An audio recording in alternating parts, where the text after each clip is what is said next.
आज मेरी जो क्लास है वो है पास्ट परफेक्ट कॉन्टिन्यूअस टेंस की जो इंट्रोगेटिव नेगेटिव। इंट्रोगेटिव का मतलब हो गया अगर हम किसी को क्वेश्चन करेंगे, ठीक है, तो और नेगेटिव नेगेटिव का मतलब होते हैं नो, नहीं तो नॉट, यानी दोनों में कोई एक लिया जाता है। जैसे कि अगर हम किसी को सवाल भी करेंगे और नहीं भी बोलेंगे, तब हमें क्या करना होता है कि वो भी पास्ट परफेक्ट कॉन्टिन्यूअस टेंस में, तो आपको कौन सा फॉर्म यानी कौन सा सेंटेंस के हिसाब से लेना होता है, इंट्रोगेटिव नेगेटिव। समझ में आ गया? ठीक है, मैं तो आप लोग समझ गया होगा। तो उसके बाद हम क्या लेंगे कि फॉर्म लेंगे। फॉर्म के अनुसार क्या आती है कि हैड आती है plus subject plus not been, ठीक है, और उसके बाद verb present form plus ING plus question mark. समझ गए? तो अभी हम सेंटेंस कैसे लिखेंगे, अभी सेंटेंस के बारे में जानेंगे। तो सेंटेंस में आएगा सबसे पहले क्या होता है कि हैड, तो हम क्या ले लेंगे, हैड लिया गया है, ठीक है। तो उसके बाद क्या लेंगे, सब्जेक्ट, तो सब्जेक्ट फर्स्ट पर्सन में हमेशा आई आती है, तो हम क्या लेंगे, आई ले लेंगे। और उसके बाद क्या होगा, नॉट बीन, तो नॉट बीन आ गया, ठीक है। और उसके बाद verb present form, verb present form मैं जितना भी मैंने क्लास दिया हूँ और सब में मैंने वर्ब गो ही ले लिया हूँ। तो उसका मतलब ये नहीं कि हम बाकी नहीं ले सकता हूँ। तो फॉर एग्जांपल के लिए मैंने क्या ले लिया, गो ले लिया।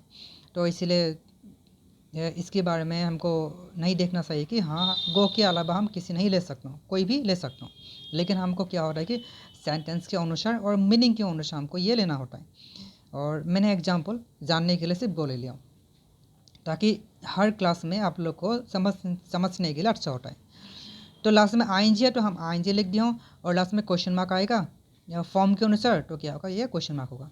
तो जो सेंटेंस बन रहा है वो कैसे बन रहा है, had I not been going question mark, had we not been going question mark, इसमें क्या आएगा, क्वेश्चन मार्क आएगा। ओके, तो सेकंड पर्सन में जो सेंटेंस होगा वो कैसे होंगे कि had you not been going question mark, ठीक है। तो सेकंड पर्सन प्लूरल में क्या कैसे होता है कि had you not been going question mark. तो थर्ड पर्सन में ऐसे होती है कि थर्ड पर्सन में ही सी इट, ये सब्जेक्ट हो गया, ही सी इट सब्जेक्ट हो गया।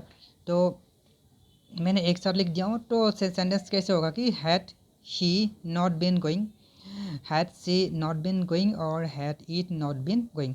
उसका मतलब ये नहीं कि हमें had he she it not been going ऐसे नहीं पढ़ा जाती है और नहीं लिखा भी जाती है।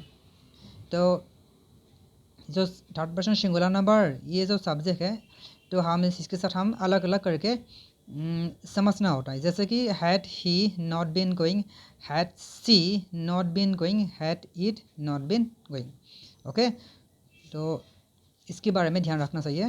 तो नेक्स्ट होगा कि had they not been going. इसी तरह हम क्या लिख सकता हूँ, इस सेंटेंस लिखा जाता है।